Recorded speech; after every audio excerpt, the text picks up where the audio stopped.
Hello everyone, welcome to Shorthand Battle.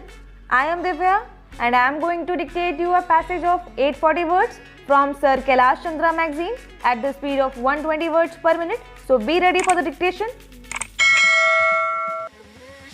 3, 2, 1 and go. Sir, the Essential Commodities Act was passed 5 years ago, and when the minister yesterday came with the amending bill, we expected that he would give us a brief report on the working of this measure for the last few years. But unfortunately, we are kept in the dark in regard to the exact working of the Act and the nature of the difficulties the minister is facing. Sir, as far as I know, many of the provisions of this enactment have been observed more in violation by his agents at the state level. The food minister may be very earnest, may be very able, and may be very anxious to see that various provisions of the Act are implemented in the most effective manner at the state level, but unfortunately, his agents at the state level are not equally enthusiastic or equally anxious to observe the provisions of this enactment. The most important objectives of this enactment are to control the supply and distribution of commodities and to maintain a stable price level. In regard to both these aspects, I am afraid that the government has failed to realize the objectives in view. Some time past, when there was scarcity of food grains, attempts were made to make procurement from certain wholesale merchants and from rice mills.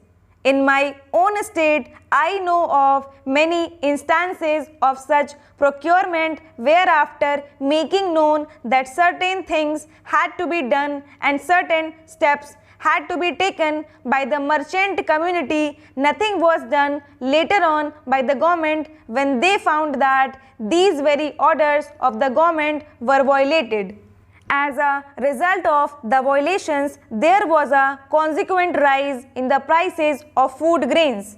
In respect of other commodities like iron and steel, paper, etc., we see a lot of speculative activities, but the provisions of the Act have been brought to bear on them. Perhaps no case of prosecution was launched against those people who contravened the various provisions of the Act. We are interested to know in how many cases the government have taken steps to prosecute individuals who have violated the various sections of the Act.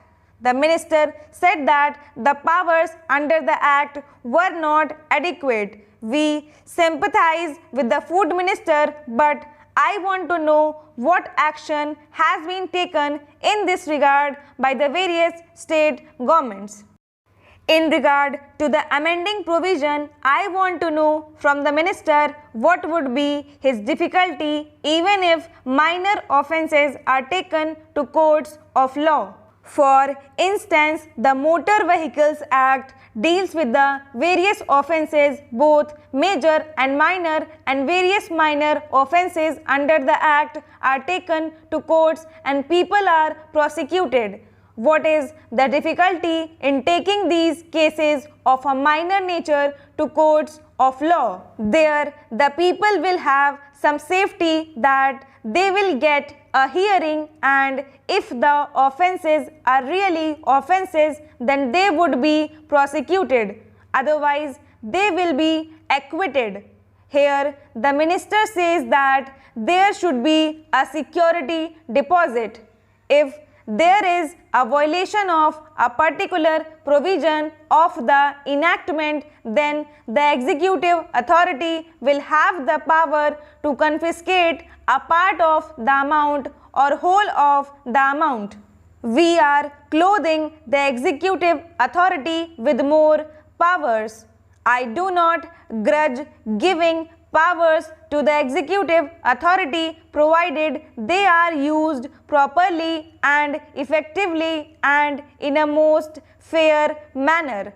But unfortunately, there have been discriminations apart from the ineffectiveness of the various provisions.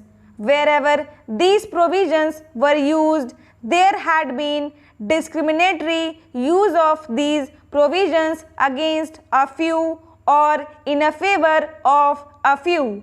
Normally, when officers are clothed with more powers, there is a large scope for corruption.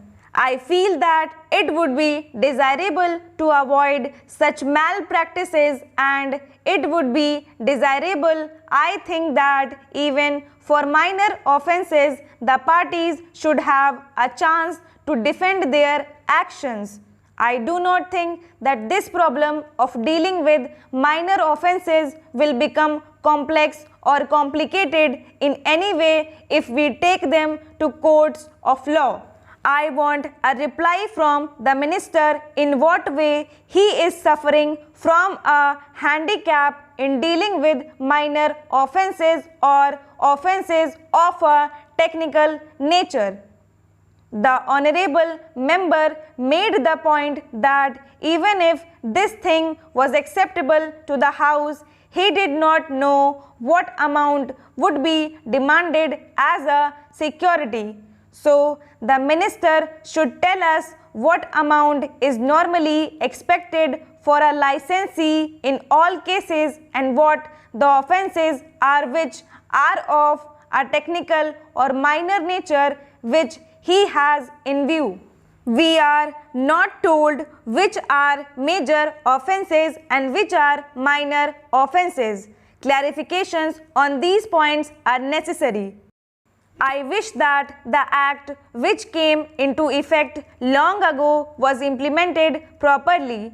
I know that the minister here is very earnest in implementing it, but his colleagues at the state level and at the central level are disappointing him. Stop.